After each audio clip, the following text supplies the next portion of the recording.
Hi, I'm Joe and welcome to the channel. In the previous series, we learned chords and chord shapes, and we basically focused on two chord vamps so you get familiar switching between the two chords. In this series, we're looking at chord progressions. The idea is to take a look at the most common chord progressions so you can get your ear familiar with how they sound and how you can start incorporating them in your own music. A chord progression is basically a combination of chords that are played in a pattern, and they often have a tonal or key center to them. What basically that means is, when you're listening to the song, when you come back to the one chord, the root in that key, your ear will sound like it's resolved. Everything sounds home again. In this case here, we're playing in the key of D. Let's go ahead and break down these guitar parts. So this song utilizes probably the most common chord progression that you're going to find in Western pop music. It's the 1, 5, 6, 4 chord progression. And we're doing this in the key of D. So what does that mean? The 1 chord is going to be D, the 5 chord will be A, the 6 chord will be B minor, and the 4 chord will be G. Some people believe this is the most common chord progression for a reason. There's actually a mathematical reason behind it, they say. They say that the chords that you play are almost the exact opposite of the ones that you played before it. You can see that this chord progression is very pleasing to the ear and has a natural resolution back to the D. So there's 3 guitar parts for this song and 1 melody line. And for the first part of the song, the one that's basically going to stay throughout the entire song, is we're laying down the D to the A, to the B minor, to the G. If you notice what I'm doing, I'm choosing specific fingerings for these chords that stay in the same area of the neck.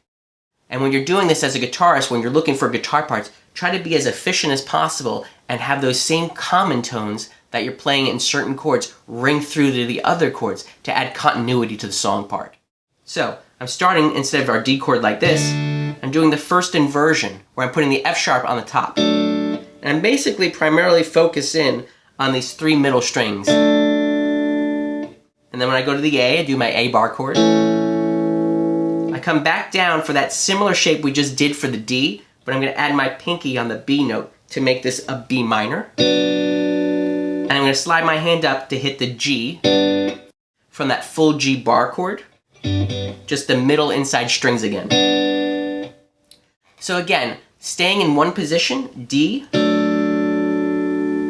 A, B minor, to G, or calling out the numbers of the chords.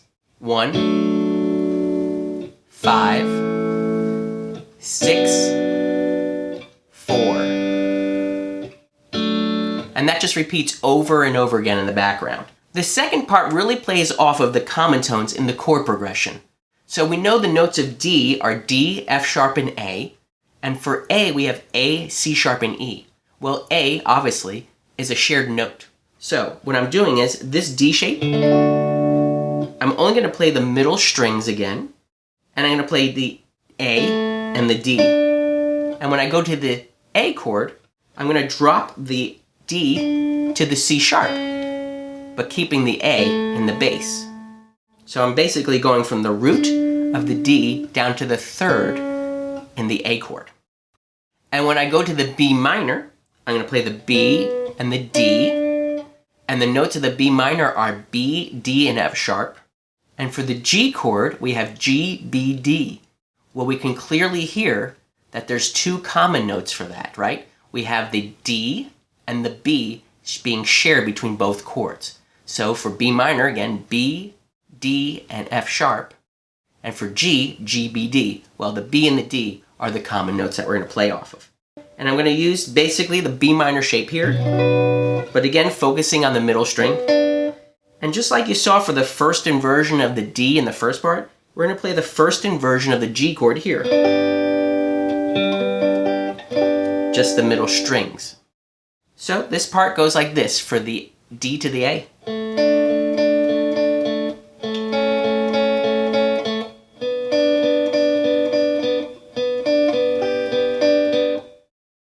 And all I'm doing again is I'm just playing off of those common notes. For the 1 chord, to the 5 chord, 6 chord, 4 chord.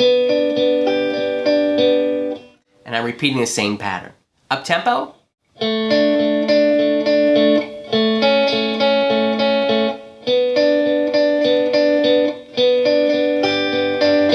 So that part I also double tracked, which means I played the guitar part twice and I panned them hard right and hard left.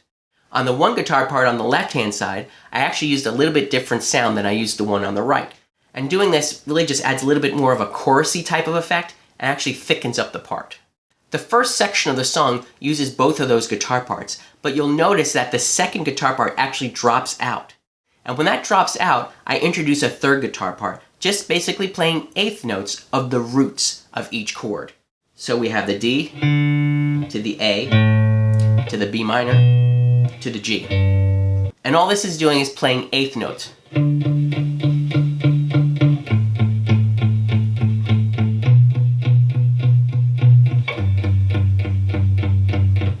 And it's repeating over and over again. If you notice, I'm also palm muting that part, which means I'm taking the fleshy part of this hand and I'm dampening the strings a little bit to get that sound. It's not ringing out, I'm dampening it.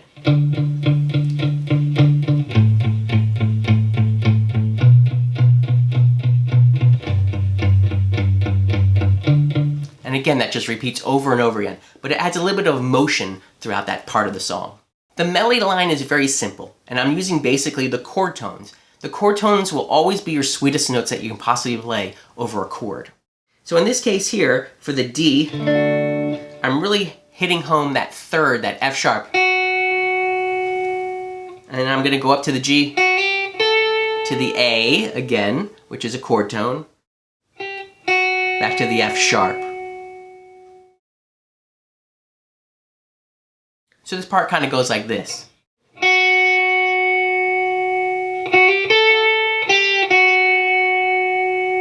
Then I repeat that.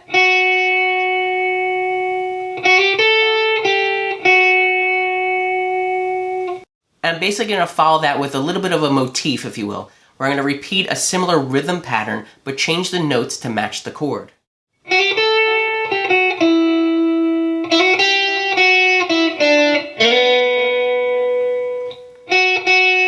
Then I end on the F sharp. So let's go ahead and try that actually with the tracks.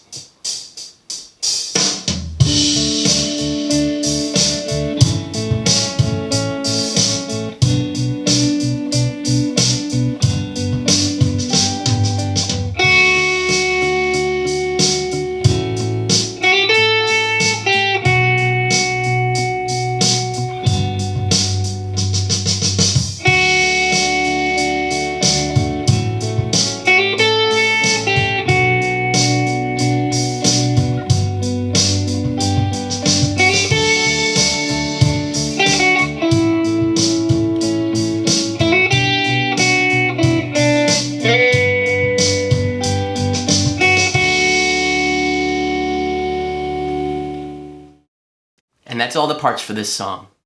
So when you're practicing at home, think about common chord tones. And again, you're always welcome to download these tracks for free from my website if you want to practice along to this song and learn the actual parts. But I also encourage you, make up your own songs now using this chord progression that you know, and try it in different keys. That's a wrap on another video in this series. If you like what you saw, please do me a favor and support the channel for free by subscribing down below, hit the like button, and knock the bell and you'll be notified when the next video comes out in this series. Until next time, I wish you a wonderful day.